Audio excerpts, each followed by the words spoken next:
Alhamdulillahi Rabbil Alamin. Wassalatu wassalamu ala Rasulillahil Karim. Amma ba'd. Assalamualaikum warahmatullahi wabarakatuh. Mga magulang at kapatid sa pananampalatayang Islam, tayo'y muling magpapasalamat sa dakilang Allah subhanahu wa ta'ala sa kanyang mga biyaya at gabay. Alhamdulillah, kukuha tayo ng isang hadith na maikli naway mapulutan natin ng aral. Qala Rasul sallallahu alaihi wasallam, Zuru al-qubura fa innaha tudhakirukumul akhirah. O kama qala sallallahu alaihi wasallam. Sinabi ng mahal na sugo, dalawin ninyo, bisitahin ninyo ang mga libingan. Sapagkat ang pagbisita ninyo ay nagpapaalala sa inyo sa kabilang buhay. Ang hadis na ito ay maliit lamang, maikli lamang. Pero malaki ang aral makukuha natin. Na para bang hinihikayat tayo ng hadis. Hinihikayat tayo ng hadis upang bisitahin ang libingan.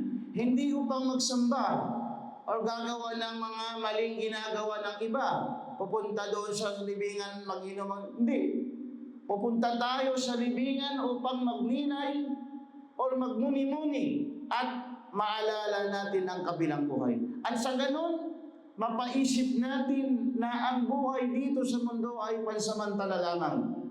At balang araw tayo ay babalik sa loob ng libingan na yan.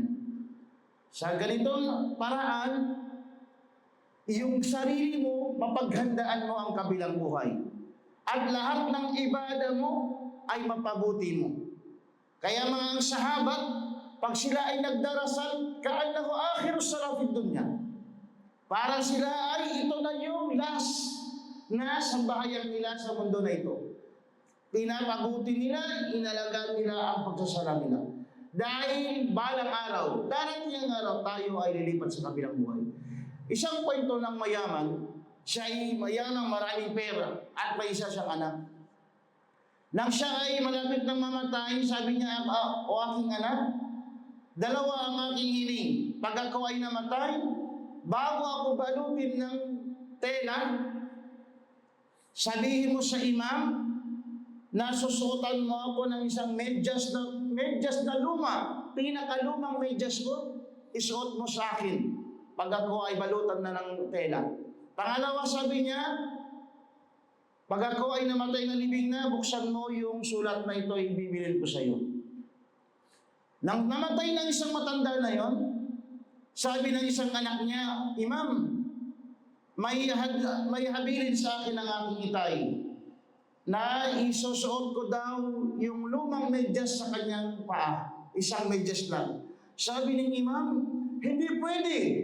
Kasi ang taong namatay, hindi siya pwedeng lagyan ng medyas. Dapat balutin lang siya ng telang puti. Yun lang. Yung kafan niya. Hindi na pwede. So hindi nagawa.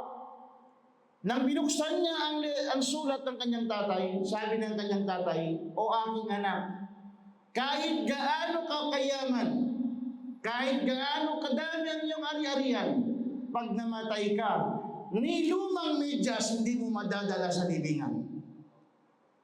Tulad ng ginawa mo, sabi niya, hindi ka papayagan ng imam.